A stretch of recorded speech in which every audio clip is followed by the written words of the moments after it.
L'accessibilité à des soins de santé est parfois difficile et ce l'est encore plus pour les sans-abri et autres personnes vulnérables. On en parle cette semaine au Bulletin.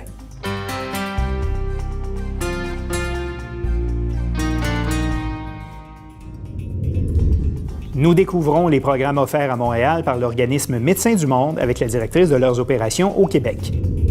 Aussi à l'émission, on poursuit notre série d'entrevues avec les candidats à la chefferie de Projet Montréal en accueillant le conseiller de Rosemont-la-Petite-Patrie, Guillaume Lavoie. Et musique, théâtre, danse et arts visuels sont au menu de l'édition 2016 du Festival du monde arabe.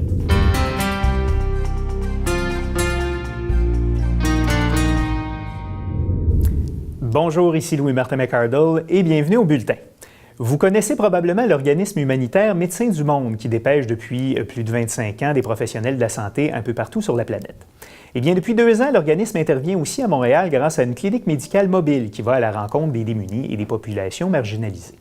Alors, pour nous parler de cette initiative, nous recevons la directrice des opérations nationales pour Médecins du Monde, Véronique Houle. Madame Houle, bonjour. Bonjour. Bienvenue au Bulletin. Merci.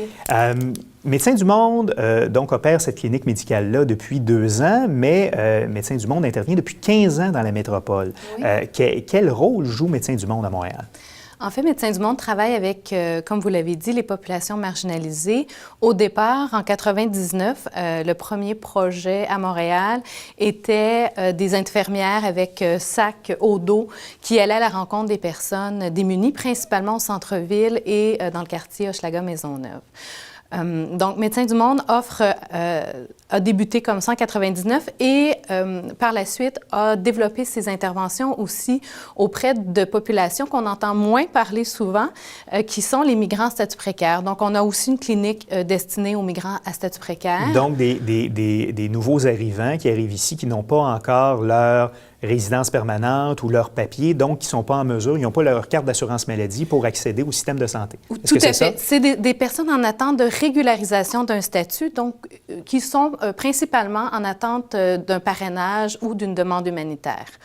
Donc, parfois, ça fait déjà quelques années qu'ils sont sur le territoire, mais ça va jusqu'à 3 ans avant de régulariser un statut. Donc, c'est extrêmement long, surtout quand on pense, par exemple, à des femmes enceintes qui viennent rejoindre un conjoint, donc qui veulent fonder une famille ici. Donc, Médecins du Monde intervient auprès de ces personnes-là avec une équipe médicale bénévole, un peu le même modèle que la clinique mobile qui a vu le jour en 2014. À la différence qu'avec la clinique mobile, on travaille avec des gens qui ont accès aux soins, mais qui ont difficilement, qui ont le droit d'accès aux soins, mais qui ont difficilement accès dû à leur mode de vie.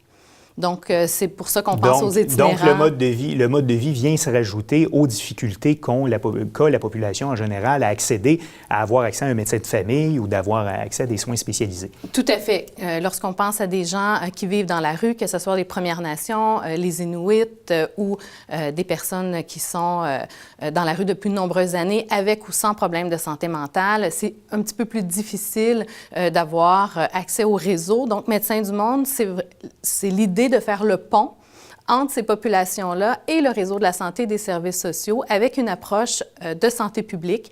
Donc, on fait beaucoup de dépistage des infections transmises sexuellement et par le sang. On fait la vaccination des hépatites A, B contre les hépatites A, B, ainsi que la vaccination pour le tétanos, la grippe en saison. Et bien sûr, on va soigner les plaies mineures dues soit, encore une fois, au mode de vie ou à certains... Et dans des cas plus graves, j'imagine, les gens vont être référés directement dans le système de santé. Le but, c'est ça, en fait. Okay. Le but, c'est vraiment de réaffilier les populations marginales dans le réseau de la santé parce qu'ils ont droit d'avoir ces services-là.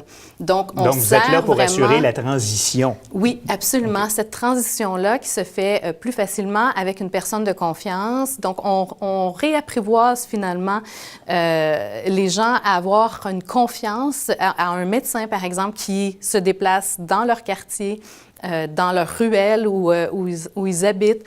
Donc, c'est vraiment, on va à la rencontre des gens là où ils sont. Et qui sont justement ces médecins, ces infirmières qui œuvrent avec vous? C'est des gens qui évoluent dans le système de santé ici, qui font ça bénévolement, c'est ça? Nos médecins sont tous bénévoles. On travaille aussi avec des infirmières. Nos infirmières sont salariées, mais certaines viennent aussi en appui de façon bénévole. Donc oui, c'est des gens qui travaillent à l'intérieur de la clinique mobile, bien sûr en dehors de leurs heures régulières de travail. Donc c'est du bénévolat complet et qui apporte une expertise là, qui est extrêmement riche et précieuse pour Médecins du monde. Vous collaborez aussi avec des organismes communautaires avec qui vous aident, dans le fond, à prodiguer ces soins-là. Quels sont ces organismes-là? Médecins du monde travaille avec 15 organismes communautaires à l'intérieur de la ville parce que nous, notre position, et ça depuis le début en 99, c'est de dire... Nous, notre expertise, elle est au niveau des soins de proximité, de l'approche. On offre le temps, on offre cette expertise-là, mais on ne peut pas être des experts de tous les quartiers de Montréal parce que c'est tellement différent si vous vous déplacez à Montréal-Nord ou dans le sud-ouest ou encore à Notre-Dame-de-Grâce, à Côte-des-Neiges, à Hochelaga-Maisonneuve. C'est des quartiers qui ont une vie propre et qui ont des codes qui sont quand même intéressants et très... Qui sont typiques à chacun de ces quartiers-là. Vraiment. Et les organismes communautaires, eux, qui sont dans ces quartiers-là, ils connaissent les personnes. C'est eux qui sont finalement notre lien pour avoir accès aux populations qui, eux, ont besoin de Médecins du monde. Donc, on travaille toujours en dyade. Sur le plateau Mont-Royal, on travaille avec l'organisme Plein Milieu, par exemple. Dans le sud-ouest, on va travailler avec le TRAC, qui est aussi un organisme... Tous nos organismes partenaires travaillent en réduction des méfaits. Donc, on va travailler avec Stella, qui, eux, œuvrent auprès des travailleuses du sexe, donc dans la défense de droits, par exemple. On va travailler avec Dopamine dans Hochelaga-Maisonneuve, Cactus Montréal, qui travaille auprès des personnes qui consomment des drogues par injection, inhalation. Donc, on a tout ce réseau-là et encore plus pour permettre là, de rejoindre les populations les plus marginalisées. Donc, les populations marginalisées ne se concentrent pas, comme on peut se l'imaginer par rapport à l'itinérance, uniquement dans le centre-ville. Il y a des besoins qui sont partout sur le territoire. Vous avez tout à fait raison. Médecins du monde a vu, avec les années, un changement dans les populations et aussi un changement dans les services offerts par le réseau de la santé. Il y a eu des équipes de proximité, par exemple, au niveau du C3S Jeanne-Mance au centre-ville ou dans le quartier Hochelaga-Maisonneuve, des équipes d'infirmières qui réussissent très bien à rejoindre les populations les plus démunies. Donc, Médecins du monde ont aussi dit, OK, mais maintenant que ça, c'est en place et que ça fonctionne bien, quels sont les besoins? Parce qu'il y en a toujours. Il y a toujours des gens qui tombent entre les chaises, dans les cracks du système. Donc, vous venez en appui au système de santé. On vient en appui au système de santé. On est un acteur important de notre point de vue de santé publique et vraiment un partenaire très précieux. Et dans le fond, on s'est dit, mais où sont ces gens? Qu'est-ce qui se passe ailleurs? Et c'est comme ça qu'on a déterminé par l'expérience qu'il y avait des gens dans certains quartiers, par exemple, Parc Extension, où il y a peu de services de proximité, donc que le réseau va vers les gens. Donc, c'est comme ça que Médecins du monde a décidé d'aller à l'extérieur. Et on reste quand même au centre-ville, je dois vous dire, parce qu'il y a la question vraiment des Premières Nations et des Inuits qui, pour nous, est très importante à Médecins du monde.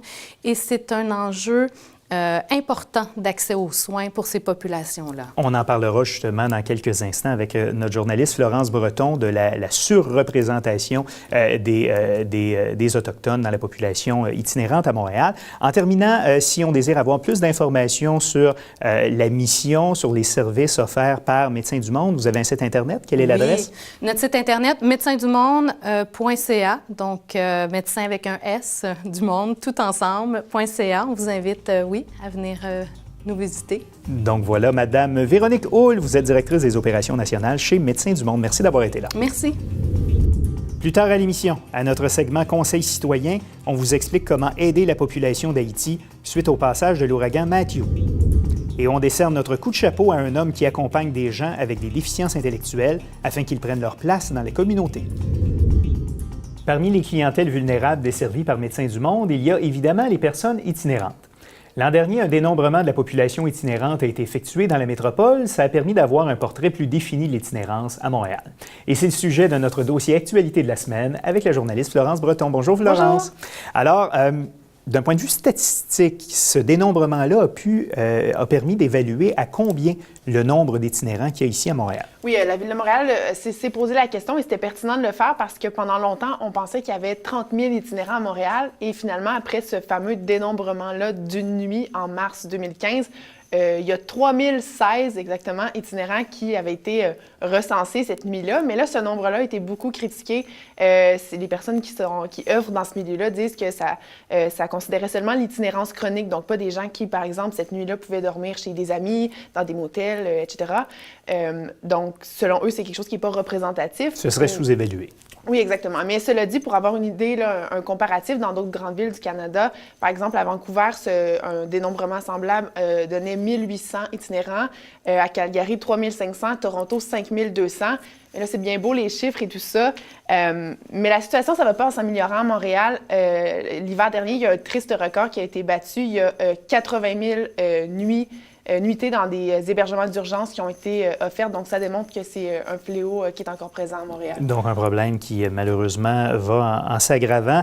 Est-ce que ce dénombrement-là a permis de déterminer un profil type de l'itinérant montréalais? Oui et non, parce qu'au même titre que, par exemple, une agression sexuelle, ça se définit pas par un homme louche qui s'en prend à une jeune fille naïve dans une ruelle à 2 heures du matin. Je veux dire, l'itinérance, c'est pas le cliché qu'on s'imagine. Ça peut toucher n'importe qui. Je veux dire, quelqu'un qui a un diplôme universitaire peut, un jour dans sa vie, se ramasser dans la rue pour toutes sortes de raisons. Mais il y a quand même certaines données qui ressortent. On dit qu'il y a 3/4 des itinérants qui sont des hommes, mais plus de la moitié des personnes qui sont dans des logements de transition sont des femmes. Il y a 16 % qui sont des immigrants, 6 % des anciens combattants, donc souvent qui sont touchés par des syndromes post-traumatiques. Et évidemment, il y a plusieurs causes qui peuvent mener à l'itinérance. On parle souvent de dépendance liée à l'alcool, à la drogue, des problèmes financiers, problématiques de violence. Puis finalement, là, pour ce portrait-là, une population qui est beaucoup touchée, les Autochtones, 10 % des itinérants sont des Autochtones à Montréal, alors que dans la région, ils représentent moins d'1 %, alors ils sont évidemment surreprésentés dans la population itinérante. Voilà, bien justement, on en parlait il y a quelques instants avec Véronique Houle de Médecins du Monde. Qu'est-ce qui explique qu'il y ait une surreprésentation des gens des Premières Nations dans la population itinérante? C'est pas un secret, les Autochtones, même dans leur propre communauté, vivent dans des situations souvent difficiles, de l'abus, de la violence, des agressions. Donc, quand ils arrivent en ville, ils ont ce bagage-là en eux, ils n'ont pas de ressources ni de plan de vie nécessairement. Donc, l'itinérance, c'est un risque pour ces personnes-là. Mais ça a été reconnu parce que justement, cette semaine, par exemple, le gouvernement du Québec a annoncé une enveloppe de 9 millions de dollars pour les Autochtones en milieu urbain. Encore une fois, ça a été critiqué parce que les gens qui sont dans ce milieu-là disent qu'il faudrait plutôt aller en prévention, donc mettre cet argent-là dans les communautés et non une fois qu'ils sont en ville parce que le mal est fait. En amont, oui, dans le fond, exactement, du problème pour essayer de le prévenir. Oui. Bon, Médecins du Monde est un des organismes qui intervient avec sa clinique mobile, qui intervient auprès des itinérants et des autres populations marginalisées. Mais heureusement, il y a plusieurs organismes qui interviennent à Montréal. Oui, effectivement, il y en a toutes sortes de logements, d'hébergements. Donc, il y a des logements à court et à moyen terme, comme les auberges du cœur, par exemple. Il y a des hébergements plus à long terme, comme la Maison Grise de Montréal. Puis, il y a des logements sociaux avec soutien communautaire, comme le Chaînon, la Maison du Père. Donc, oui, il y a des ressources, toutes sortes de logements, mais le problème, et ce que les intervenants et les organismes de ce milieu-là sont d'accord pour dire, c'est que souvent, dans l'itinérance, il y a des problématiques de santé mentale. Donc, un aspect plus psychologique. Donc, ces personnes-là disent l'argent, les ressources qu'on met devraient plutôt être axées dans la prévention parce qu'une fois qu'une personne est tombée dans le cycle de l'itinérance, c'est beaucoup plus difficile de s'en sortir. Alors, il vaudrait mieux mettre des ressources dans la santé mentale avant que le mal soit fait, finalement. C'est difficile de briser ce cycle-là, oui, exactement, en effet. Florence Breton, merci. Merci. À la semaine prochaine. Alors évidemment, toutes les grandes villes du monde ont des populations itinérantes, mais quel portrait peut-on faire de l'itinérance ailleurs dans le monde, que ce soit aux États-Unis, en Europe ou en Asie? C'est le sujet de notre segment Vue d'ailleurs de la semaine préparé par Jérémy Heinzmann. À l'image de Montréal, qui compte actuellement près de 3000 sans-abri, d'autres grandes villes de pays industrialisés connaissent un taux d'itinérance élevé. La province la plus touchée est l'Ontario. À Ottawa, 6800 personnes étaient itinérantes en 2015 et 5200 à Toronto. Aux États-Unis, l'itinérance a pris de l'ampleur depuis les années 1980. En 2015, 560 000 personnes étaient sans abri, dont 37 000 enfants non accompagnés. La ville de New York est la plus touchée, avec 75 000 itinérants. Vient ensuite Los Angeles, en Californie, avec 41 000. Le Texas et la Floride comptent également de nombreuses personnes sans domicile. Au Japon, l'éclatement de la bulle spéculative dans les années 1990 a entraîné une forte augmentation du nombre de sans-abri. Ils sont actuellement 15 000 dans le pays, dont près de 4 000 à Osaka et 3 000 à Tokyo. Ce chiffre tend à diminuer grâce à une politique de réinsertion qui vise à offrir des logements décents pour 30 $ par mois. En France, 140 000 personnes sont sans domicile fixe, dont 40% de femmes. Elles sont nombreuses dans les régions de Paris et de Lyon, où les loyers sont très chers.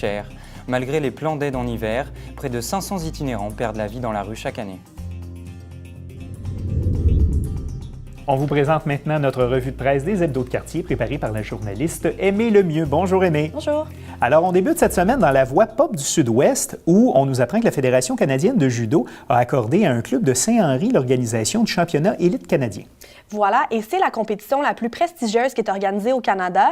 C'est quelques 180 judokas qui sont attendus à Saint-Henri et qui doivent avoir participé au préalable à des compétitions nationales. Dans le cas du championnat canadien, les athlètes sont désignés par les provinces. Pour le championnat élite comme celui de Saint-Henri, c'est plutôt la Fédération canadienne qui procède à la sélection. C'est donc prestigieux, c'est remarquable.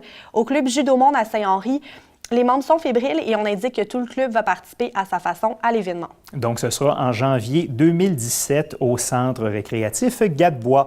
Maintenant, dans l'Express d'Outremont-Mont-Royal, on avait entendu parler du développement d'un nouveau campus pour l'Université de Montréal à Outremont sur une ancienne gare de triage. On apprend maintenant qu'il y aura une école primaire qui sera construite en 2018 sur ce même site-là. Voilà. Et Guy Breton, c'est le recteur de l'UDM, qui en a fait l'annonce lundi dernier devant un comité de gens d'affaires. La construction de cette nouvelle école-là fait suite à la décision de Québec de permettre à la commission scolaire Marguerite Bourgeois d'ajouter une école primaire sur le territoire d'Outremont. Les deux parties, c'est-à-dire le ministère de l'Éducation et la commission scolaire, visent 2018 comme date de livraison de cette école-là.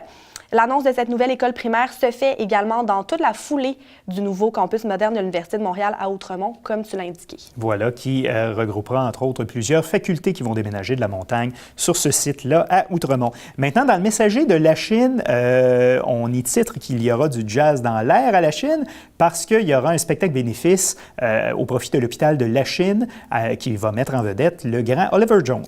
Oliver Jones, c'est ce prodige du jazz et il sera de passage à Lachine, effectivement, pour ce spectacle bénéfice-là. C'est une figure internationale. Il est natif de Saint-Henri, c'est donc un Montréalais. Et au courant de sa carrière, il a su faire vibrer des millions de personnes avec ses talents au piano. Le jazzman est maintenant âgé de 82 ans et il s'arrête à l'Entrepôt le 17 novembre prochain dans le cadre de sa tournée d'adieu. Alors pour les amateurs de jazz et les fervents de Oliver Jones, c'est définitivement une date à noter. Donc ce sera au complexe culturel L'Entrepôt sur le bord du lac Saint-Louis. Dans le guide de Montréal-Nord, on nous parle d'un projet d'embellissement de tout le quartier nord-est de l'arrondissement Montréal-Nord, un projet d'embellissement aux couleurs des communautés culturelles et des drapeaux des pays d'origine de ces communautés. On parle souvent de Montréal-Nord, de sa diversité culturelle, de sa diversité ethnique, mais force est de constater, en fait, qu'on en connaît très peu à cet effet-là. Alors, pour combler ce manque d'histoire, pour mieux connaître les autres cultures, les autres origines, une dizaine de lampadaires d'un axe très fréquenté de l'arrondissement vont être complètement redessinés, complètement redécorés. C'est un contenu informatif qui va être collé sur les lampadaires. On parle de données géographiques, de données historiques, des dates clés, des personnalités marquantes qui viennent de cet arrondissement-là, qui vont apparaître sur les fameux 10 lampadaires. Les couleurs et les drapeaux vont également être peints en haut des lampadaires et ce sera fait par des artistes locaux. Le projet de décoration a donc un grand volet éducatif qui s'en vient. Voilà, dans Cité Nouvelle, l'hebdo de l'ouest de l'île, on se déplace dans Pierrefonds-Roxboro. Il y a eu, au fil des ans, plusieurs promesses électorales récurrentes d'augmenter le nombre de pistes cyclables et de bandes cyclables. Bien, ce sera fait dans Pierrefonds-Roxboro avec 25 km de nouvelles pistes cyclables. Le réseau de pistes cyclables de Pierrefonds-Roxboro s'étale actuellement sur 12 km et va voir sa distance tripler prochainement parce qu'on ajoute 25 km. On ignore actuellement le coût des travaux, mais chose certaine, les rues dans chaque secteur de l'arrondissement ont déjà été identifiées et on indique que tout ça avance de façon plutôt efficace. Et on termine dans l'hebdo Le Plateau, où on nous mentionne que plusieurs élus du Plateau appuient la candidate à la chefferie de Projet Montréal, Valérie Plante. Les conseillers Richard Ryan, Alexander Norris et Marianne Giguère appuient fièrement leur consoeur de Ville-Marie. Ils vantent ses qualités humaines, son authenticité, son leadership, sa défense de la justice sociale. Madame Plante, elle, se réjouit évidemment des appuis de ces conseillers-là, mais indépendamment de l'issue de la course à la chefferie de Projet Montréal, elle, ce qu'elle souhaite, c'est faire avancer son parti dans toutes les circonstances possibles. La période de candidature pour la course à la chefferie se termine samedi prochain et on retient 2 dates, le 4 décembre, qui est le vote lors du scrutin, et aussi le 4 novembre, donc 1 mois avant le vote, parce que c'est la date limite pour les nouveaux membres de Projet Montréal pour obtenir leur carte électorale et donc pour voter. Aimez le mieux, merci beaucoup et on se voit la semaine prochaine. Merci. Alors, restez avec nous. D'ailleurs, tout de suite après la pause, on poursuit sur le sujet de la course à la chefferie de Projet Montréal. On accueille sur le plateau le conseiller de ville de Rosemont-la-Petite-Patrie, Guillaume Lavoie. À tout de suite.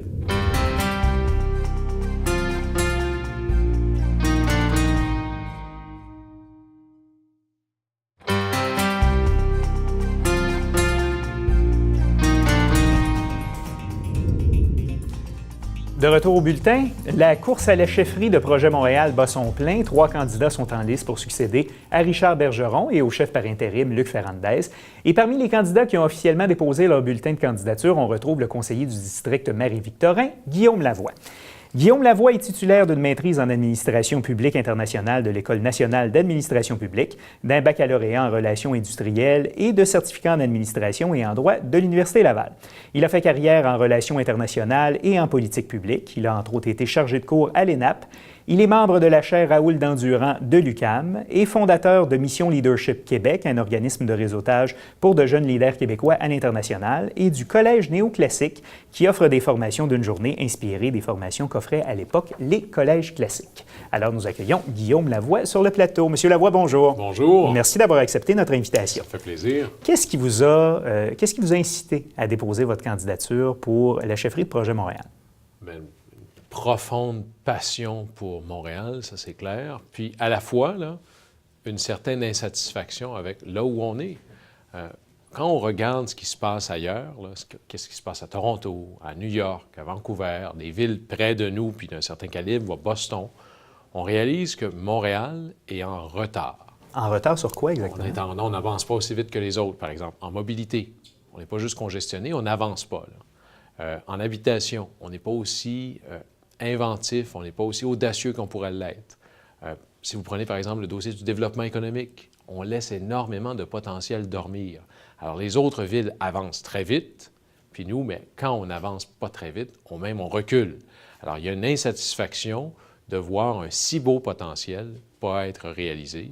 Et je me dis, bien là, il va falloir qu'il y ait des gens dédiés, sérieux, engagés, rigoureux, qui disent, mais moi, je vais y aller.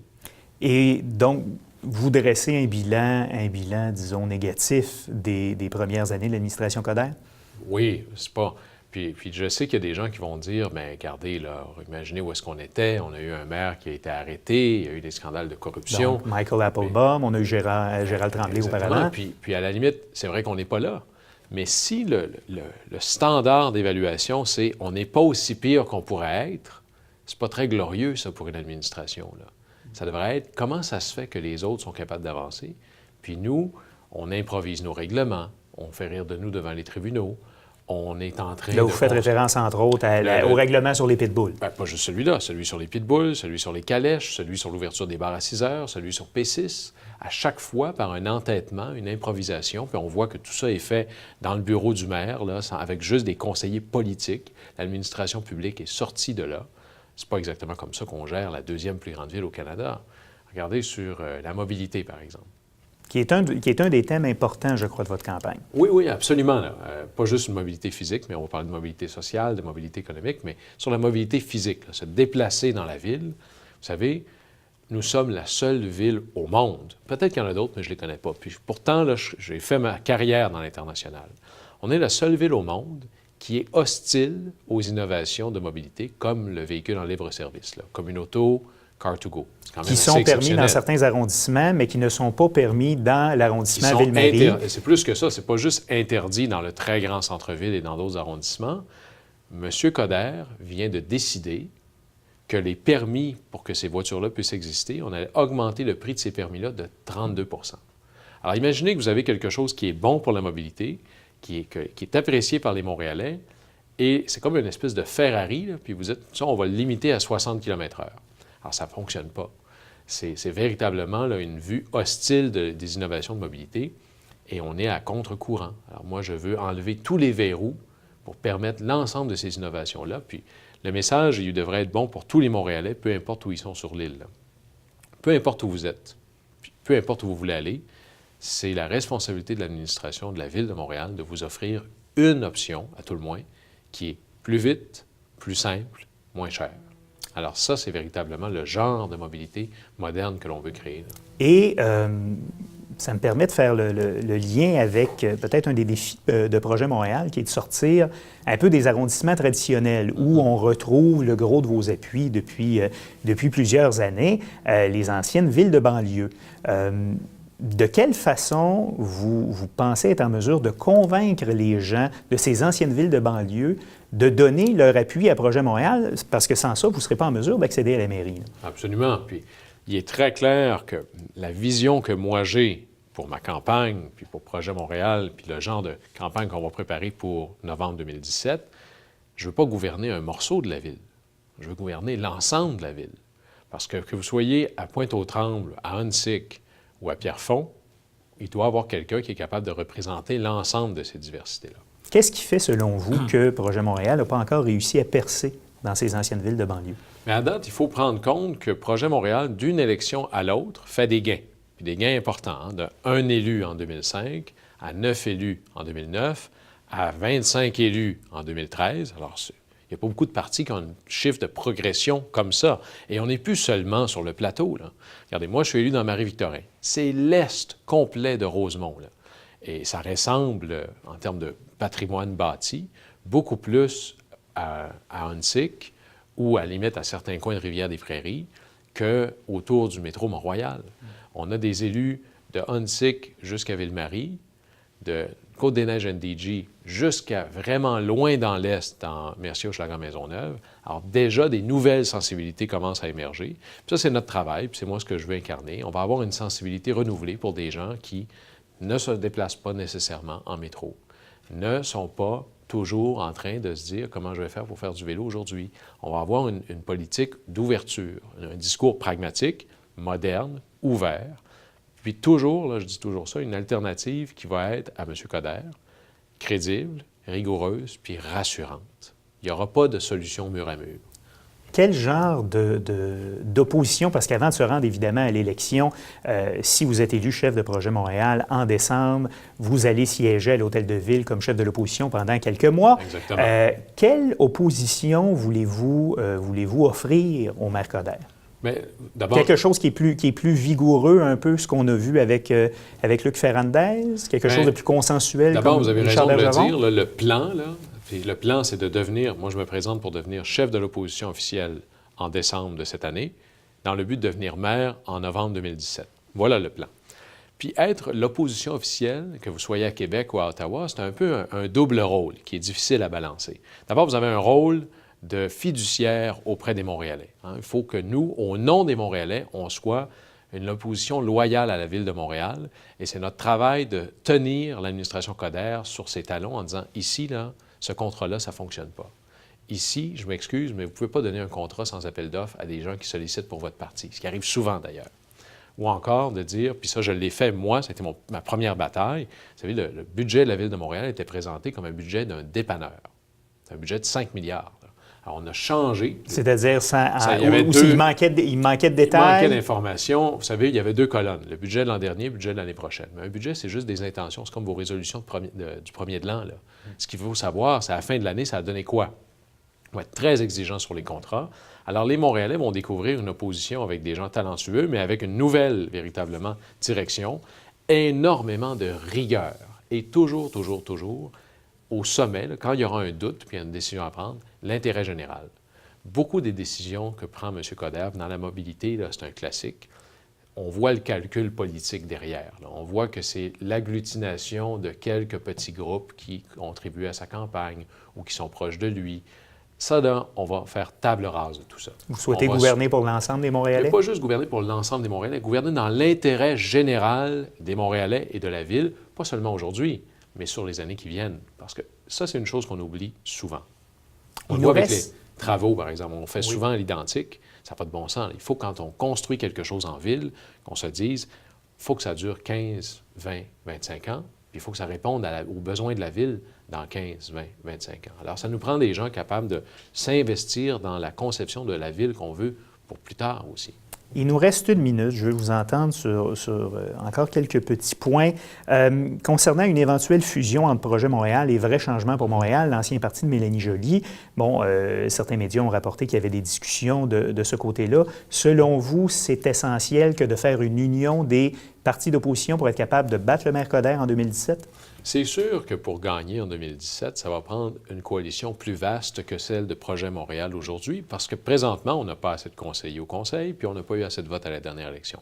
Fait que c'est sûr que tout ça, là, il faut que l'alternative à Denis Coderre soit la plus large possible, la plus vaste possible, avec des pôles dans tous les arrondissements. D'ailleurs, quand moi j'ai déposé mes signatures, je voulais avoir des gens qui appuyaient ma candidature des 19 arrondissements. Vrai Changement, ça va faire partie de la conversation. Puis j'espère que ça va être encore plus large. Mais vous voyez que... Donc, vous feriez des approches aussi auprès de Coalition Montréal? Je vais vous le dire comme ça. D'où vous venez m'intéresse moins de où vous voulez aller. Et si vous êtes dans la chaîne de pensée que Montréal peut faire mieux, bien là, on va avoir quelque chose qu'on peut travailler ensemble. On a eu plusieurs maires dans les dernières décennies, des avocats, on a eu un agent d'immeuble avec Michael Applebaum. Vous êtes, et cela dit sans aucun aspect négatif, un intellectuel, quelqu'un qui réfléchit. Ouais. Est-ce que ce serait un plus pour la ville que d'avoir quelqu'un qui a une vision peut-être plus large, avec un pas de recul sur les politiques publiques? D'abord, je vous dirais que ça m'amuse un peu parce que moi, je suis un gars de la campagne au départ. Hein. Moi, je peux conduire un tracteur, pas de problème. Là. Ce qui n'empêche rien que des gens de la campagne peuvent être des exactement, intellectuels. Là. Mais j'ai pas été... Cette étiquette-là est arrivée beaucoup plus tard. Alors, ça m'amuse un peu parce que je me définis pas comme ça. Mais moi, vous savez, je pense que c'est une bonne chose que nos élus, qu'ils soient maires ou conseillers, lisent les choses avant de les voter, comprennent les contrats avant de les voter, comprennent les opérations de la ville. Moi, si j'avais à confier mes taxes à quelqu'un, je me dis, s'il connaît ça, ça va peut-être être moins pire. Ouais, moi, je pense que ça va être mieux. Alors moi, quand je suis arrivé à la ville, je n'étais pas un spécialiste des affaires urbaines. Je me suis investi à fond pour comprendre nos opérations, nos budgets, les flux financiers, les conventions collectives. Puis je m'attends à ça de toutes les personnes qui veulent travailler à la Ville de Montréal. Admettons que vous n'êtes pas choisi par les membres de Projet Montréal comme chef de Projet Montréal. Est-ce que vous vous représentez quand même à la prochaine élection en 2017? Oui, c'est le plan, ça. Moi, je vais décider de m'investir. Donc, d'une façon ou d'une autre, vous serez en lice en 2017, que ce soit comme conseiller municipal ou comme candidat à la mairie. Mais là, il y a un plan, ça va être d'être candidat à la mairie. D'accord. Bien, on suivra. Il y aura un premier débat qui s'en vient le 30 octobre au Collège de Maisonneuve entre les candidats à la chefferie de Projet Montréal et le vote qui est prévu au début du mois de décembre. Donc, Guillaume Lavoie, merci d'avoir été là et bonne suite de campagne. Bien, merci beaucoup. Pour nous joindre, écrivez-nous à l'adresse suivante, lebulletin@tcftv.ca. Vous pouvez aussi visiter notre site web au www.tcftv.ca. Le 375e anniversaire de Montréal approche à grands pas et c'est l'occasion pour le bulletin de vous présenter le portrait d'une des personnes qui a occupé le fauteuil de maire de Montréal au courant des dernières décennies. Et aujourd'hui, on se déplace au début du 20e siècle, alors qu'on s'attarde à un homme d'affaires anglophone, propriétaire d'une importante brasserie de Montréal et qui fut maire de la métropole durant une période d'agitation sociale. Voici le portrait du 28e maire de Montréal, Henry Archer Eckers. Né en 1855 à Montréal, Henry Archer Eckers grandit dans une famille de la bourgeoisie industrielle anglophone et fait ses études au Collegiate School. Dès son adolescence, il travaille pour l'entreprise de son père, la brasserie Eckers. Située sur le boulevard Saint-Laurent, il s'agit, à l'époque, de l'une des plus importantes brasseries au Québec. À l'âge de 34 ans, il prendra la relève de son père à la tête de l'entreprise. Il y demeurera une trentaine d'années. En 1909, il a contribué à la fondation de la National Breweries, un consortium d'une quinzaine de brasseries, dont certaines très célèbres, comme les brasseries Dawes et Dahl. Ce conglomérat fut racheté par la brasserie Carling O'Keeffe en 1967. Henry Eckers a débuté sa carrière politique comme échevin du quartier Saint-Laurent, un poste qu'il occupa de 1898 à 1906. Durant ces années, il exerce une grande influence au sein du comité des finances. En 1908, à la fin du mandat d'Hormidas-Laporte, Eckers se présente comme candidat à la mairie contre l'architecte William E. Doran. Il remporte le scrutin avec 56 % des voix. Au cours de son mandat, les revendications ouvrières sont de plus en plus nombreuses. Eckers aura affronté le Parti socialiste d'Albert Saint-Martin et le Parti ouvrier, qui a réussi à faire élire quelques années plus tôt un premier député à la Chambre des communes dans le comté de Maisonneuve. Le 1er mai 1906, un premier défilé est tenu dans les rues de Montréal pour souligner la Journée internationale des travailleurs. Dès l'année suivante, le maire interdit la tenue de ce défilé et réprime les manifestants. En parallèle, plusieurs institutions d'importance ont été fondées durant cette même période, que ce soit par des promoteurs privés ou des congrégations religieuses. Parmi celles-ci, soulignons l'École des hautes études commerciales, l'Hippodrome Blue Bonnets et l'Hôpital Sainte-Justine. Après son départ de la vie politique, Eckers retourna à temps plein à la gestion de son entreprise. Il s'éteindra à Montréal le 1er février 1927, 21 ans jour pour jour après avoir été élu le 28e maire de Montréal. Depuis 1959, la ville lui rend hommage avec l'avenue Eckers, une rue résidentielle située dans le quartier Côte-des-Neiges, tout près de la rue Jean-Talon. Pour sa 17e année, le Festival du monde arabe proposera aux visiteurs, entre autres des spectacles, des projections de films et des conférences pour explorer la culture et les défis du monde arabe. Et pour en savoir plus sur la programmation de l'édition 2016, nous recevons Émilie Awad. Elle est directrice des communications au Festival du monde arabe. Madame Awad, bonjour. Bonjour. Bienvenue au bulletin. Merci. Alors, quel est le mandat du Festival du monde arabe?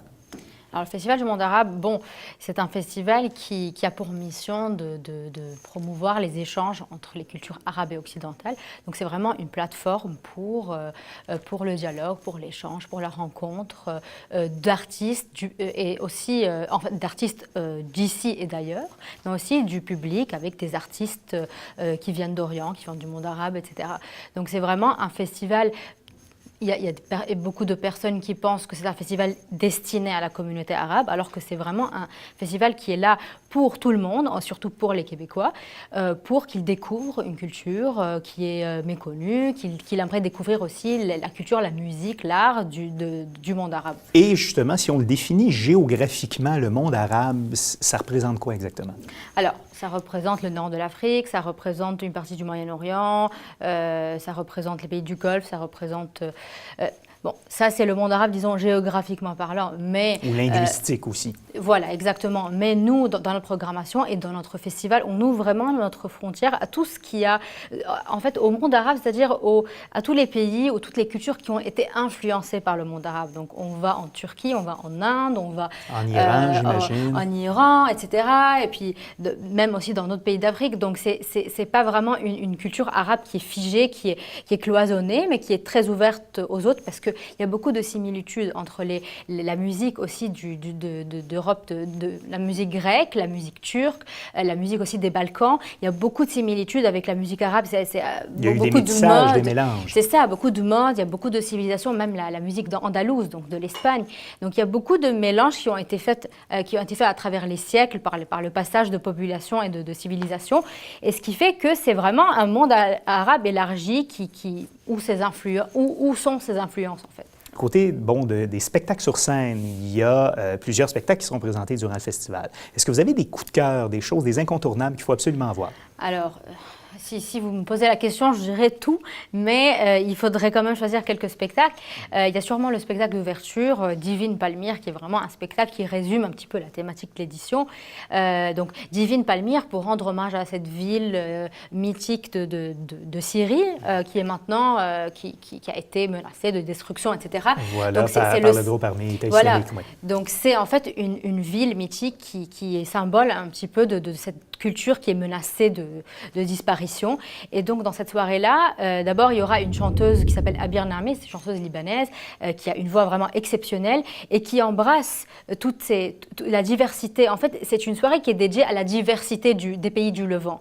Donc, la Syrie, le Liban, etc., une partie de l'Irak, la Turquie. Donc, tous ces pays-là où il y a vraiment une diversité d'ethnies, de civilisations, de langues, de religions, de cultures. Donc, c'est une soirée où vont se croiser les chants dans les langues anciennes araméens, qui est la langue du Christ parlée à l'époque, des chants en soufi, en grec, en arménien, en turc, en kurde. Donc, vraiment, c'est un brassage de toute cette diversité culturelle de Syrie. Et à quel endroit aura lieu ce spectacle? Ça, c'est le 29 octobre au Théâtre Maisonneuve, donc c'est le spectacle d'ouverture. À la Place des Arts. À la Place des Arts. Et il va y avoir aussi les derviches tourneurs qui viennent d'Alep, en fait. Donc c'est aussi ça, une haute symbolique. Donc c'est les derviches tourneurs qui vont un petit peu incarner l'extase, etc. Et en même temps, j'imagine, c'est une façon aussi de témoigner sa solidarité avec ce qui arrive en Syrie Voilà, présentement. exactement. Donc ça, c'est pour ce qui est du volet musical, disons coup de cœur, volet musical, volet spectacle sur scène. Il y a aussi des conférences qui ont lieu durant votre festival. Alors, les conférences, c'est des débats, des conférences, des tables rondes, même aussi des causeries qui en fait abordent beaucoup de sujets d'actualité. C'est des différents défis qu'ont à relever les différentes nations du monde arabe. En fait, il y a des thèmes différents, il y a des volets. Donc, on a un volet qui s'intitule Extrémisme, accointance occidentale. Donc là, on va aborder la question de Daesh, la question de l'extrémisme, du wahhabisme en Arabie Saoudite, etc. Ça, c'est vraiment un sujet qui est au cœur de l'actualité et qui est aussi assez intéressant. Alors qu'il y a aussi des conférences, disons, plus culturelles. Plus culturelles, de la poésie, de la littérature. Il y a aussi un volet sur les figures de la résistance, que ce soit des figures historiques des femmes qui ont qui étaient des figures historiques disons de la guerre d'Algérie ou bien de la résistance Zanoubia, par exemple, de l'Empire romain. Donc, c'est des femmes ou des hommes aussi qui ont été symboles d'une résistance. Donc, ça, c'est aussi un volet autour de ces figures historiques, littéraires, etc. Donc, il y a au moins une vingtaine d'activités. Le tout, c'est en entrée gratuite. Pour les activités du Salon de la Culture. On a aussi des ateliers et puis des classes de maîtres, par exemple du oudiste Mohamed Abouzekri. Donc c'est un très jeune oudiste, il a à peine 23 ans, il a été élu comme meilleur joueur du oud du monde en fait. Le oud qui est un instrument à cordes, c'est ça? Voilà, c'est disons le frère de la guitare orientale. Donc, on pourra suivre ça début du mois de novembre. Voilà, donc lui, il est en spectacle le 4 novembre et il donnera aussi une classe de maître pour tous ceux qui sont intéressés à voir ce qu'il fait et puis à apprendre le oud. Si nos téléspectateurs veulent avoir plus de renseignements sur le festival, j'imagine que vous avez un site Internet. Quelle est l'adresse? Oui, alors c'est festivalarabe.com en français. Donc, festivalarabe.com. Voilà. Émilie Awad, donc, vous êtes directrice des communications du Festival du monde arabe. Merci d'avoir été là. Merci. Et bon festival. Merci beaucoup. C'est maintenant l'heure de vous présenter notre agenda culturel préparé par la journaliste Claudia Cruz. La Cinémathèque québécoise vous propose sa nouvelle exposition permanente intitulée « Secrets et illusions, une exploration de la technologie des effets spéciaux dans le cinéma et la vidéo ». La Cinémathèque est ouverte tous les jours de midi à 18h. Pour plus de renseignements, visitez le www.cinémathèque.qc.ca. Le Théâtre du Nouveau Monde fête cette année ses 65 ans en présentant en plein air des clichés du photographe Yves Renaud. Ces images présentent des moments marquants des spectacles présentés par le TNM durant les 20 dernières années. L'exposition est présentée sur la promenade des artistes et au parterre du quartier des spectacles. Pour plus d'infos, allez au www.tnm.qc.ca. Le Musée des Beaux-Arts de Montréal prolonge ses heures d'ouverture ce mercredi 26 octobre afin de permettre au plus grand nombre de visiter l'exposition consacrée aux affiches et étampes de l'artiste français Toulouse-Lautrec. Le musée sera ouvert exceptionnellement mercredi jusqu'à 21h et l'exposition sur Toulouse-Lautrec se termine le 30 octobre. Pour en savoir plus, rendez-vous au www.mbam.qc.ca. Restez avec nous, on se revoit tout de suite après la pause. On vous présentera nos conseils citoyens et notre coup de chapeau de la semaine. À tout de suite.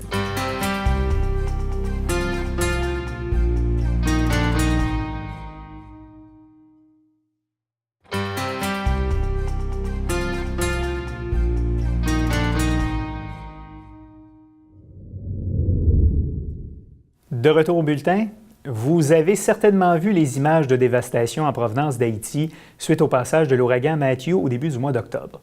Selon l'Organisation mondiale de la santé, c'est près d'1 million de personnes qui auraient besoin d'assistance immédiate. Et on apprenait mercredi que plus de 800 cas de choléra ont été recensés dernièrement en Haïti. Alors, de quelle façon peut-on aider la population d'Haïti? C'est le sujet de nos conseils citoyens d'aujourd'hui, préparés par Laurence Chiasson d'Oxfam Québec. Bonjour Laurence. Bonjour, ça va? Oui, ça va bien. Bienvenue au bulletin. Merci. D'entrée de jeu, rappelez-nous le contexte. L'ouragan Matthew, ça a été un ouragan dévastateur là, pour Haïti. En effet. L'ouragan Matthew est arrivé le 4 octobre. C'est sa date d'arrivée à Haïti. En fait, c'est un ouragan qui est de 4 sur 5 sur l'échelle de Saffir-Simpson et c'est l'ouragan le plus dévastateur. Ça a été les vents les plus forts dans la zone en près de 10 ans. Oh, donc vraiment une situation exceptionnelle qui amène des dommages exceptionnels aussi, principalement aux infrastructures, entre autres. Exactement. En fait, ce qu'il faut dire, c'est que Haïti, c'est déjà un pays avec énormément d'enjeux. C'est sûr que le tremblement de terre de 2010 avait déjà un petit peu ébranlé et la population et les infrastructures. Ils étaient en reconstruction. Oui, ils étaient déjà en reconstruction. Il y avait encore des gens qui étaient dans les camps, des gens qui n'avaient pas d'habitation très solide et tout. Puis on dit que dans le sud, il y a un taux de destruction de 80 %. Oh, et justement, tout ça, ça amène des problèmes bien concrets là, pour ces populations-là. Oui, bien en fait, on a deux problèmes qu'on regarde, qu'on essaye d'attaquer le plus vite possible, c'est-à-dire qu'on craint une crise alimentaire. Parce que l'économie du pays ainsi que les moyens de subsistance reposent presque entièrement sur l'agriculture. Et évidemment, il y a des champs complètement qui ont été arrachés, des champs qui ont été détruits, des récoltes, des animaux, du bétail d'élevage qui a été tué. Ce qu'on craint vraiment, c'est que la population ait peine à subvenir à ses besoins. Qui est donc catastrophe humanitaire. Oui. Donc, autant il y a les problèmes des infrastructures qui sont à reconstruire, l'accès à des denrées, à de l'eau potable, j'imagine aussi. Concrètement, quelle action, nous, on peut faire, nous, depuis Montréal, depuis le Québec, pour aider les gens d'Haïti? Bien, en fait, ce que vous pouvez faire, c'est appuyer les organismes qui aident justement à l'eau potable, qui est très important, ce que Oxfam ont fait aussi, entre autres, beaucoup. On va apporter de l'eau potable, on va apporter des citernes, des purificateurs d'eau. Il y a un énorme enjeu avec l'eau aussi, c'est qu'on craint pour des épidémies. Des épidémies de choléra. Il y a déjà beaucoup de cas, comme vous l'avez dit, qui sont recensés. Et ça, c'est dû à un manque d'eau salubre. On ne se le cachera pas. Je veux dire, l'eau s'est mélangée avec de la boue, avec de la terre et tout. Il y a des cadavres dans cette eau-là et tout. Et c'est la seule eau à laquelle ils ont accès. Évidemment, ils n'ont pas les infrastructures d'aqueduc, d'épuration des eaux qu'on a ici. Absolument. Puis, il y a des infrastructures qui étaient dédiées au traitement du choléra qui ont été détruites, puis des infrastructures qui étaient dédiées à l'eau potable, à l'assainissement aussi, des latrines, des toilettes, ce qui fait que les excréments se retrouvent dans l'eau. Et tout ça, ça crée un milieu humide. Puis dans les milieux humides, c'est là qu'on a la malaria, on a la fièvre dengue qui se déploie aussi. Donc, on a des grosses craintes. Si les gens n'ont pas été touchés, bien, les gens ont été touchés par l'ouragan, mais je veux dire, il y a aussi les effets qui touchent l'humanité ensuite. Donc, c'est ce qu'on essaye de prévoir. Donc, on reçoit beaucoup de courriels de gens qui veulent nous aider. Et ce qui est important de bien faire comprendre à la population, c'est qu'il y a une bonne façon d'aider, puis il y a aussi chaque chose en son temps. Il y a beaucoup de gens qui nous disent qu'ils sont prêts à partir demain matin pour aller à Haïti. C'est super louable, mais on a besoin d'aide vraiment très ciblée par rapport à ces problèmes-là. Donc, les gens qu'on envoie sur le terrain sont des professionnels de la logistique humanitaire, eau et assainissement, j'imagine des professionnels de la santé aussi. Oui, en santé, exactement. Donc, ce qu'on dit aux gens, c'est super gentil, c'est une belle intention, mais pour l'instant, on doit avoir des petites équipes, des équipes vraiment très ciblées. On reçoit aussi beaucoup de courriels de gens qui veulent envoyer des vêtements, des jouets, des choses comme ça. En ce moment, on est en reconstruction, puis on essaye vraiment de contrôler la crise, puis les enjeux dont on s'est parlé. Donc, c'est pas encore le moment d'envoyer. La meilleure façon, c'est vraiment de faire des dons en argent. Pour aider à financer tous les coûts qui viennent avec les gens qui font du bénévolat ou qui font de l'aide humanitaire sur le terrain. Exactement, parce qu'il faut acheminer. On envoie des kits d'hygiène, on envoie des purificateurs d'eau, comme on parlait, on envoie des équipes, tout ça, il faut l'acheminer. Ça prend évidemment des sous pour acheter des matériaux et tout sur place. Donc, la meilleure façon vraiment, c'est de nous aider à pouvoir acheter toutes ces choses-là puis les acheminer à bon port avec Il faut de l'aide des transports. Les routes ont été détruites, des ponts se sont effondrés. Donc voilà. Et Oxfam, bon, est une grande organisation. Ouais. Oxfam Québec est établie depuis longtemps. Il y a aussi des plus petites ONG qui travaillent en Haïti. Est-ce que ça peut être aussi une bonne chose que d'aider ces petites ONG-là? Ça peut être une bonne idée, bien sûr. Il y a beaucoup d'ONG sur place, haïtiennes même, qui font du travail. Puis les gens, des fois, ils se demandent pourquoi envoyer une grosse... sont plus réticents, des fois. Pourquoi envoyer une grosse ONG plutôt qu'une petite ONG locale? La particularité d'Oxfam, c'est qu'on est à Haïti depuis 30 ans. Nous, on avait déjà des gens sur place parce qu'on a des projets depuis 30 ans. On est bien ancrés dans la communauté. On est en partenariat avec beaucoup d'ONG locales, justement. Ces petites ONG-là dont on parle, on travaille avec elles. C'est nos partenaires jour après jour depuis des années. Donc, oui, vous pouvez l'envoyer à des petites ONG. C'est juste que nous, on a vraiment une expertise autant en logistique de crise humanitaire que, justement, avec l'eau potable et eau et assainissement aussi, qui sont les enjeux assez importants en ce moment. Donc voilà, si nos téléspectateurs souhaitent faire des dons à Oxfam, spécifiquement pour aider les victimes de l'ouragan Matthew, vous avez un site Internet qui est dédié à ça. Oui, un site Internet avec toutes nos nouvelles, tous nos communiqués de presse, donc ils peuvent se tenir au courant. C'est le oxfam.qc.ca/Matthew. Donc Laurent Chiasson, merci d'avoir été là. À la prochaine. Beaucoup. C'est maintenant l'heure de notre calendrier communautaire préparé par Claudia Cruz. Des bénévoles sont recherchés dans l'arrondissement Mercier-Hochelaga-Maisonneuve pour des ateliers d'aide aux devoirs pour les élèves du primaire. Les ateliers ont lieu les lundis, mardis, mercredis et dimanches. Pour plus d'infos, visitez le www.accèsbénévolat.org. Le Centre d'action bénévole de Montréal-Nord est à la recherche de personnes pour la tenue d'activités lors du Salon de l'engagement citoyen qui aura lieu le mercredi 16 novembre. Les participants doivent être âgés de 16 ans et plus et avoir de l'expérience en animation culturelle. Pour vous impliquer, communiquez avec José Messier au 514-328-1114. Un organisme œuvrant dans l'aide alimentaire recherche des bénévoles afin de trier et nettoyer les fruits et légumes récupérés de différentes épiceries. L'engagement se fait au rythme d'une fois par semaine, le mardi ou le jeudi, en matinée ou en début d'après-midi. Pour en savoir plus, contactez Accès Bénévolat au 514-523-6599. Établir une relation d'amitié et accompagner une personne qui vit avec une déficience intellectuelle à prendre sa place dans la société. C'est la mission que s'est donnée Philippe Latreille, qui est bénévole chez Parrainage Civique Montréal. Et c'est à lui qu'on décerne notre coup de chapeau de la semaine. Monsieur Latreille, bonjour. Bonjour, ça va bien? Ben oui, ça va. Bienvenue au bulletin. Merci. Avant qu'on parle concrètement de votre implication, pouvez-vous nous expliquer quelle est la mission de l'organisme Parrainage Civique Montréal? Bien sûr. Donc, Parrainage, en fait, c'est un organisme qui existe depuis les années 1979. Puis, qu'est-ce qu'on fait? C'est qu'on facilite en fait les relations humaines entre les personnes souffrant de déficience intellectuelle, puis d'autres personnes qui sont bénévoles, en fait, les marrains parraines, qui vont s'occuper de ces personnes-là qui ont des déficiences intellectuelles afin qu'ils exploitent leurs attitudes sociales d'une meilleure façon, afin qu'ils découvrent des nouvelles choses, afin qu'ils socialisent avec leurs amis, puis les personnes qui vivent les mêmes problèmes qu'eux. Donc, c'est vraiment afin de, permettre une meilleure intégration de ces personnes-là dans la société, puis vraiment maximiser leurs expériences sociales. Exploiter leur potentiel au maximum. Exactement. Est-ce que, concrètement, qu'est-ce que ça fait dans la vie de tous les jours, un parrain, marraine, dans cette organisation-là? Ouais. C'est une implication de combien d'heures semaine? Oui, en fait, on a un minimum qui est de 5 heures par mois. Par contre, les relations ne sont pas vraiment quantifiables de cette façon-là. C'est plus une relation qui est développée sur le long terme. Donc, on a des parrainages qui sont là depuis 20 ans. On en a qui c'est des parrainages plus récents, comme le mien, que ça fait environ 1 an. Qu'est-ce qu'on fait? C'est qu'on va rencontrer la personne qui devient notre amie, en fait. Puis on va aller faire des activités avec eux, que ce soit aller au musée, que ce soit aller voir des films, regarder la partie de hockey, aller prendre un verre quelque part, quelque chose comme ça. Vraiment afin qu'on s'assure de bien la connaître, qu'on s'assure de faire des activités qui lui plaisent aussi, puis qui lui permettent de socialiser, puis de découvrir des nouvelles choses avec des nouvelles personnes aussi. Donc, au niveau du parrainage en tant que parrain, c'est une implication qui est plus au niveau de l'amitié, mais le parrainage fait aussi des activités, des ateliers pour permettre aux personnes, aux membres, aux filleuls, d'aussi, par exemple, apprendre à mieux cuisiner avec les ateliers Saveurs du Monde, d'apprendre à parler de leurs problèmes avec les ateliers Brin de Jazette, puis vraiment leur permettre d'avoir un plus grand cercle social dans leur milieu. Autant que possible, qu'ils puissent s'autonomiser au maximum. Effectivement. Et vous, personnellement, pourquoi avoir décidé de vous impliquer dans cet organisme-là?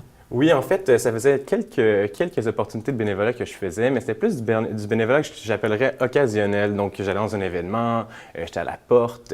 Plus ponctuel. Bien, plus ponctuel, c'est ça. Puis c'était intéressant, puis j'enlève rien à ça, c'était cool.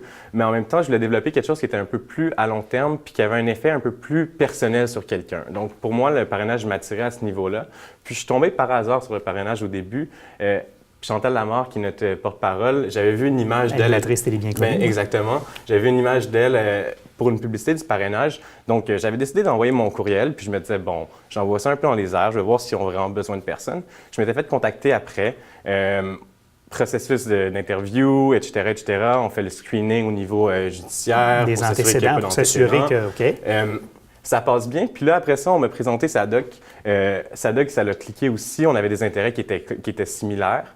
Puis au fur et à mesure que je commençais à faire du bénévolat avec l'organisme, j'ai appris qu'il y avait un poste au niveau du conseil d'administration qui était la présidence qui était disponible. Puis la directrice générale, elle m'en avait parlé un petit peu. Elle voyait que j'étais jeune, que j'avais quand même de l'ambition puis que je voulais faire avancer les choses. Donc, de fil en aiguille, ça en est venu à m'impliquer au niveau du conseil d'administration aussi, où le rôle est un peu différent du rôle de parrain. C'est vraiment plus au niveau... C'est de s'assurer de la bonne gouvernance de l'organisation. Vous m'enlevez les mots de la bouche. Voilà, Donc, mais revenons par contre à votre implication comme parrain. De votre côté, qu'est-ce que votre filleul vous apporte? Je pense qu'il m'en apporte beaucoup plus que moi, je lui en apporte, en fait. Je pense que c'est un processus où qu'on apprend à réaliser la chance qu'on a en général, je pense, dans la vie. C'est aussi un processus qu'on a un gros coup d'humilité, puis ça nous permet de réaliser qu'on est chanceux, aussi qu'on peut apprendre à d'autres personnes, puis qu'il ne faut pas tomber dans le misérabilisme non plus. Je pense que le but de parrainage, c'est d'amener une vague positive à ça, puis de considérer chaque personne comme étant un humain égal, normal, puis qu'il y a une place dans la société. Fait que c'est vraiment au niveau des interactions humaines qu'on apprend à mieux se développer nous-mêmes, puis vraiment à savoir qu'est-ce qu'on aime nous-mêmes, à savoir qu'est-ce qu'on n'aime pas, puis à apprendre à recevoir les autres points de vue, puis à les accepter aussi de façon plus facile, en fait. Je pense que je suis moins stické sur mes idées que je l'étais avant. Plus ouvert d'esprit, disons ça comme ça. En terminant, si nos téléspectateurs sont intéressés à être parrain ou marraine dans un organisme comme le vôtre, quelles sont les qualités ou les aptitudes que ça prend pour pouvoir s'impliquer? Donc, ça prend beaucoup d'ouverture d'esprit. Ça prend aussi de l'intégrité, il faut être honnête. Il faut vraiment vouloir le faire pour quelqu'un d'autre, en fait. On ne le fait pas pour nous-mêmes, même si à la fin du compte, on va en avoir des bénéfices aussi au niveau humain. Donc, on le fait vraiment pour quelqu'un d'autre. Puis je pense que c'est une démarche qui doit se faire, qui ne doit pas être forcée. C'est une démarche qui doit se faire de façon volontaire, vraiment, si on regarde le terme comme ça, pour qu'on pousse le monde à le faire pour le long terme, justement. On ne veut pas du monde qui sont là de façon ponctuelle pour un événement ou pour un mois, 2 mois. On veut du monde qui sont là pour le long terme, qui sont prêts à développer quelque chose qui est plus que juste une opportunité comme ça qu'on met sur le CV. Pour les gens qui sont intéressés à en savoir plus sur votre organisme, vous avez un site Internet? Clairement. Quelle est l'adresse? leparrainageciviquemontréal.com. Ou sinon, on peut chercher directement sur Google, le Parrainage Civique Montréal ou PCM. On va trouver facilement l'adresse. Ça ne devrait pas être un problème. Donc, Philippe Latreille, merci d'avoir été là et c'est à vous qu'on dessert notre coup de chapeau cette semaine. Merci beaucoup. Pour revoir cette entrevue et près de 200 autres, visitez la page de l'émission sur YouTube. Aussi, devenez fan de l'émission en visitant notre page Facebook. Vous pouvez aussi suivre TCF sur Facebook et Twitter. C'est tout pour cette semaine. Merci à toute l'équipe qui a travaillé sur la production du bulletin. Nos journalistes Aimé Lemieux, Jérémy Heintzmann, Florence Breton et Claudia Cruz. Aux caméras, Guillaume Gépilote et André Gingras. Dejala Jolin à l'assistance, Laërcio Bastos à la réalisation. Au nom de toute l'équipe, ici Louis-Martin McArdle. Merci d'avoir été là et on se revoit dans ces jours pour un nouveau bulletin. À la semaine prochaine.